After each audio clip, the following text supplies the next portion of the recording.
Liverpool Football Club have signed Cody Gakpo from PSV. This was a deal that Manchester United thought they had signed, sealed, and delivered. Fabrizio Romano on the United stand today stated that contact is very advanced with Cody Gakpo. It is now up to United to decide what they want to do. Man United fans believe this deal was going to be done. The deal was certainly on. We green ticked it at the football terrace. It was advancing and it was motoring forward. And then Liverpool have done it for the third time in 12 months. They did it to the Spurs with Luis Diaz in the January 2022 window, where at the 11th hour they pulled that signing away from Antonio Conte's men. Man United were very advanced, imminent almost, with the Darwin Núñez deal in the summer, and Liverpool swooped in and hijacked it. And then today, with Cody Gakpo, Man United seemingly looking like the destination of this vastly talented forward. Jurgen Klopp and Liverpool Football Club come in again. They complete a hat trick of hijacks. They break the hearts of many Man United fans, but more importantly, Eric Ten Hag. What do the club do from here? A striker, a forward, a goal scorer is needed. And Liverpool have just taken a primary target away from Man United. Let's do this.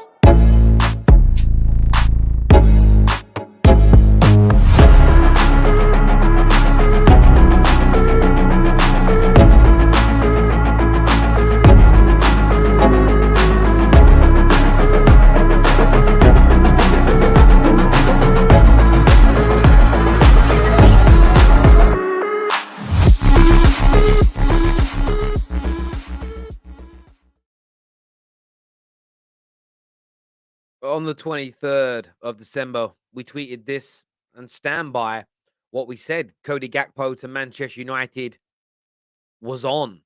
This deal was progressing. This deal was moving forward. This deal was something that Man United believed wholeheartedly could get done and could get over the line. As stated at the time, United were in deep talks with Cody Gakpo's representation.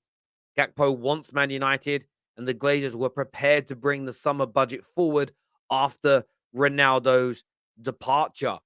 It was all but over the line, just so everybody knows when it comes to the football terrace. We have our own transfer emojis. Transfer on is a green tick. Would the deal complete? Many of us believed that it would, but Liverpool have come in the 11th hour, and there's a lot of confusion. There's a lot of confusion. Let's go through it bluntly. The Man United press, the Simon Stones and all that jazz, and you'll probably find some of the more generic tier ones will defend Man United because they're going to want to maintain a good relationship. They will state that Man United never came to a full agreement with PSV. Man United were deliberating. Man United have other targets. Man United maybe weren't as advanced as was first suggested, but they were. What has happened in this scenario is that Liverpool have come in and made a bid, and the player has simply chosen them over Man United. And United have got a habit of doing this, and our fans are gullible. Julian Alvarez was heavily linked with Man United, and then he picked Man City. And instead of Man United fans saying, we've been rejected here, it was no, there's a report here that says we were never really in for him. We were definitely in for Gakpo. I'm not going to believe any of these nonsense stories that say we pulled out or we were never that close or we didn't really want him or we've got other targets. This was one of Ten Hag's main targets. In fact, Darwin Núñez was his main number 9 target before Liverpool took him. This was his secondary option, a player we chased in the summer, and Liverpool have taken him as well. My personal thoughts and feelings on Gakpo are I'm not sure on him as a player, but I back what Ten Hag was doing. I want Ten Hag to be given the players that he wants. So I'm gutted on that level. That not only has Ten Hag lost out on a player he wanted, but it's gone to Liverpool.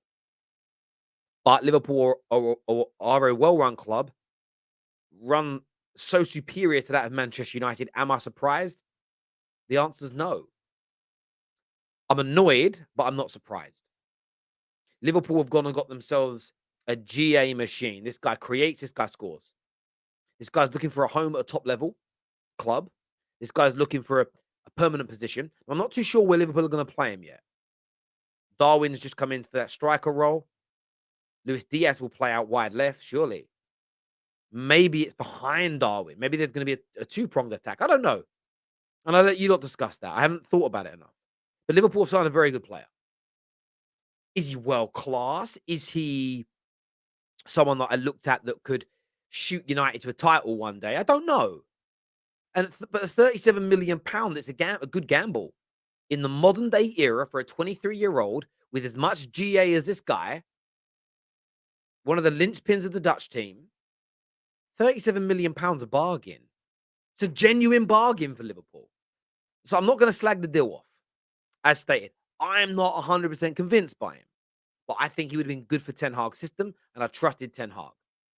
I'm going to keep the same energy. I kind of trust, as a football fan, I trust what Jurgen Klopp does. He invariably gets it right with his transfers. He obviously sees something within this individual. So I'm gutted that Liverpool have got the chance to improve their team with a player that my manager at Man United wanted desperately. Man United have. It isn't just that we're slower than Liverpool. We're not run by as good as owners. We don't have as good of people on the board. That's part of it. This is also an indication of where we are because of how badly we've been run. Cody Gakpo, in my opinion, has gone. Listen, professional footballers don't look at football clubs how fans do. I'm never going to play for you because I supported them as a kid. That doesn't really happen, especially if you're not from that nation, from those cities. He was probably up for joining us, and then Klopp phoned him up, said, "We're coming in." And he probably looks at Liverpool as being a team, new owners or not, with more chance of winning leagues, more chance of winning the Champions League, more chance of medium to long-term success than Manchester United. That's what it comes down to. And I've been telling Man United fans for a long time, we have to get the Glazers out and we have to make ourselves be run better for us to progress. We may be getting sold soon, and that's going to come to an end. But we are still going to feel the impact of their legacy for a time being. It isn't going to change because we're in front of Liverpool in the league. It isn't going to change because we win a trophy this year. It isn't going to change because the football's getting better. It takes time. And we'll still sign players. We've signed some brilliant players so far under Ten Hag. But when we now go toe-to-toe with rivals, the only way that we would beat Liverpool or beat a City to a player like this is if we outspend them by a colossal amount, or if Liverpool already have a player in the squad in that position that's superior to the guy they're trying to buy. And there's very little room for them to maneuver. If we both went for a right-sided winger and Mo Salah's staying, we might get him because Mo Salah's not going to be out because he's one of the best in the world. Did you get where I'm coming from? So I'm not surprised to see this news, but I am gutted by this news. The deal to Manchester United was on. The deal was advanced. The deal was progressing.